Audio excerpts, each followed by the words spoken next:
വിവോയുടെ Vivo V40 light 5G എന്ന പുതിയൊരു smart phone ഇപ്പോൾ ലോഞ്ച് ചെയ്തിട്ടുണ്ട്. ഈ ഒരു വീഡിയോയിൽ നമ്മൾ നോക്കാൻ പോകുന്നത് വിവോ V40 ലൈറ്റ് 5G എന്ന സ്മാർട്ട് ഫോണിനെ പറ്റിയിട്ടാണ്. നമ്മൾ ആദ്യം ഫീച്ചേഴ്സും കാര്യങ്ങളൊക്കെ നോക്കുകയാണെന്നുണ്ടെങ്കിൽ ഡിസ്പ്ലേയുടെ കാര്യത്തിൽ ഈ ഒരു സ്മാർട്ട് ഫോണിൽ 6.78 ഇഞ്ചിൻ്റെ ഫുൾ HD+ ഡിസ്പ്ലേ ആണ് വരുന്നത്.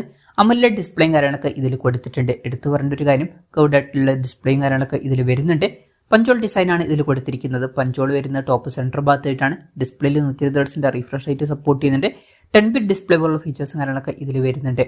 ഏകദേശം 93.3% സ്ക്രീൻ ടു ബോഡി റേഷ്യോ ആണ് ഈ ഫോണിൽ വരുന്നത്. പീക്ക് ബ്രൈറ്റ്നസ് വരുന്നത് 1300 നിറ്റ്സ് ആണ്. അപ്പോൾ ഡിസ്പ്ലേ ഫീച്ചേഴ്സ് മൊത്തത്തിൽ നോക്കുകയാണെന്നുണ്ടെങ്കിൽ അത്യാവശ്യം നല്ല ഡിസ്പ്ലേ ഫീച്ചേഴ്സും കാര്യങ്ങളൊക്കെ ഇതിൽ വരുന്നുണ്ട് എന്ന് തന്നെ പറയാവുന്നതാണ്. കർവ്ഡ് ഡിസ്പ്ലേ ഒക്കെ കൊടുത്തിട്ടുണ്ട്. In display finger print sensor ഇതിൽ വരുന്നുണ്ട്. ഫോണിൻ്റെ വെയിറ്റ് വരുന്നത് 179 ഗ്രാമാണ്. തിക്നെസ് വരുന്നത് 7.65 mm ആണ്. അപ്പം വെയിറ്റും തിക്നെസ്സും കമ്പാരിറ്റീവ്ലി കുറവ് തന്നെയാണ്. IP64 റേറ്റിംഗ് ഇതിൽ സപ്പോർട്ട് ചെയ്യുന്നുണ്ട്. നല്ലൊരു കാര്യം തന്നെയാണ്.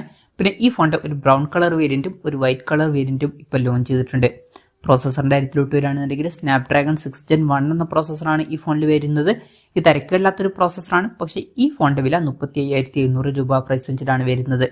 ആ ഒരു പ്രൈസ് റേഞ്ചിൽ ഇത് അത്ര മികച്ചൊരു പ്രോസസ്സറാണ് എന്ന് പറയാൻ പറ്റില്ല. ആ ഒരു പ്രൈസ് റേഞ്ചിൽ ഇതിനേക്കാൾ ബെറ്റർ ആയിട്ടുള്ള പ്രോസസ്സറൊക്കെ നമ്മൾ എക്സ്പെക്ട് ചെയ്യുന്നുണ്ട്. പക്ഷേ ഈ ഒരു ഫോണിൽ ഈ ഒരു പ്രോസസ്സറാണ് കൊടുത്തിരിക്കുന്നത്. 5G സപ്പോർട്ടൊക്കെ വരുന്നുണ്ട്. പിന്നെ ഈ ഫോണിൽ 8GB റാമും 256GB ഇന്റേണലുമാണ് വരുന്നത്. LPDDR4Xന്റെ റാമും UFS 2.2 സ്റ്റോറേജ് ടൈപ്പും ഇതിൽ കൊടുത്തിട്ടുണ്ട്. മെമ്മറി എക്സ്പാൻഡ് ചെയ്യണമെന്നുണ്ടെങ്കിൽ മെമ്മറി കാർഡ് സ്ലോട്ടും വരുന്നുണ്ട്. പിന്നെ എക്സ്റ്റെൻഡഡ് റാം എന്നുള്ള ഫീച്ചർ ഇതിൽ വരുന്നുണ്ട്. അതായത് എക്സ്ട്രാ റാം വേണ്ട സമയത്ത് ഇന്റേണൽ മെമ്മറിയിൽ നിന്ന് കുറച്ച് മെമ്മറി എടുത്തിട്ട് അത് റാമായിട്ട് യൂസ് ചെയ്യുന്നതായിരിക്കും. അങ്ങനെ 8GB റാം വരെ എക്സ്ട്രാ നമുക്ക് ലഭിക്കുന്നതായിരിക്കും. പിന്നെ Android 14 ബേസ് ആയിട്ടുള്ള ഫൺ ടച്ച് OS സോഫ്റ്റ്വെയർ ആണ് ഈ ഫോണിൽ വരുന്നത്. ക്യാമറയുടെ കാര്യം പറയുകയാണെന്നുണ്ടെങ്കിൽ ഫോണിൻ്റെ പിന്നിൽ ട്രിപ്പിൾ ക്യാമറ സെറ്റപ്പ് കൊടുത്തിട്ടുണ്ട്. 50 മെഗാപിക്സലിൻ്റെ f1.79 അപ്പേഴ്സിൽ വരുന്ന മെയിൻ ക്യാമറ സെൻസറാണ് ഈ ഫോണിൽ വരുന്നത്.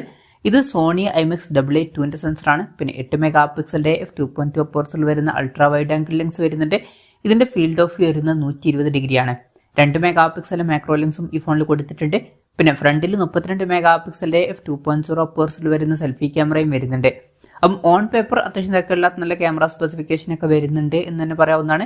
ബാറ്ററിയുടെ കാര്യം പറയുകയാണെന്നുണ്ടെങ്കിൽ 5500 mAh ബാറ്ററി കൊടുത്തിട്ടുണ്ട്. അപ്പോൾ നല്ലൊരു ബാറ്ററി കപ്പാസിറ്റി ഇതിൽ വരുന്നുണ്ട്. 44 വാട്ടിൻ്റെ ഫാസ്റ്റ് ചാർജ് സപ്പോർട്ട് ചെയ്യുന്നുണ്ട്. തിരക്കില്ലാത്തൊരു ചാർജിങ് സ്പീഡാണ്. Type-C ചാർജിംഗ് പോർട്ടും ഇതിൽ കൊടുത്തിട്ടുണ്ട്. പക്ഷേ പറയേണ്ട ഒരു കാര്യം എന്താ വെച്ചാൽ ഫോണിൻ്റെ ബോക്സിൽ ചാർജർ ഉണ്ടാവില്ല. ചാർജർ സെപ്പറേറ്റ് മേടിക്കേണ്ടി വരും. ഇപ്പം പല ബ്രാൻഡുകളും ഈ ഒരു ട്രെൻഡ് ഫോളോ ചെയ്യുന്നുണ്ട്. വിവോ കൂടി ഈ ഒരു ട്രെൻഡിലോട്ട് വരികയാണ്. അപ്പം ഇതൊക്കെയാണ് ഫീച്ചേഴ്സിനെ പറ്റി പറയാനുള്ള കാര്യങ്ങൾ. പിന്നെ ഈ ഒരു സ്മാർട്ട് ഫോൺ ഇപ്പം ഇന്ത്യൻ മാർക്കറ്റിൽ ലോഞ്ച് ചെയ്തിട്ടില്ല. അപ്പം ഗ്ലോബൽ മാർക്കറ്റിലാണ് ഈ ഫോണിൽ ലോഞ്ച് ചെയ്തിരിക്കുന്നത്. ഗ്ലോബൽ മാർക്കറ്റിൽ ഈ ഫോണിൽ ലോഞ്ച് ചെയ്തിരിക്കുന്നത് 399 യൂറോസ് എന്ന പ്രൈസിങ്ങിലാണ്. അതായത് 35,700 രൂപ പ്രൈസ് റേഞ്ചിൽ. ഇന്ത്യൻ മാർക്കറ്റിൽ ലോഞ്ച് ചെയ്യുമെന്ന് വെച്ചാൽ മിക്കവാറും ഇന്ത്യൻ മാർക്കറ്റിൽ ലോഞ്ച് ചെയ്യാൻ ചാൻസ് ഇല്ല. കാരണം എന്താ വെച്ചാൽ ഓൾറെഡി ഇന്ത്യയിൽ വിവോ V30e എന്ന സ്മാർട്ട് ഫോൺ അവൈലബിൾ ആണ്. ഈ ഒരു V40 ലൈറ്റ് എന്ന ഫോൺ ആ ഒരു ഫോണിൻ്റെ ഒരു റീബ്രാൻഡഡ് വെർഷനാണ്. അപ്പം ഇന്ത്യൻ മാർക്കറ്റിൽ ഈ ഒരു ഫോൺ ഓൾറെഡി അവൈലബിൾ ആണ്. പക്ഷേ വേറൊരു പേരിലാണ് എന്നേ ഉള്ളൂ. ഇപ്പം ഇന്ത്യൻ മാർക്കറ്റിൽ വില 35,000 മുകളിലൊന്നും വരുന്നില്ല. 28,000 രൂപ പ്രൈസ് റേഞ്ചിൽ തന്നെ ആ ഫോൺ കിട്ടുന്നുണ്ട്. ആ ഒരു പ്രൈസ് റേഞ്ചിൽ തിരക്കേടില്ലാത്ത ഒരു ഓഫ്ലൈൻ ഫോണൊക്കെ തന്നെയാണ് ആ ഒരു ഫോണ്.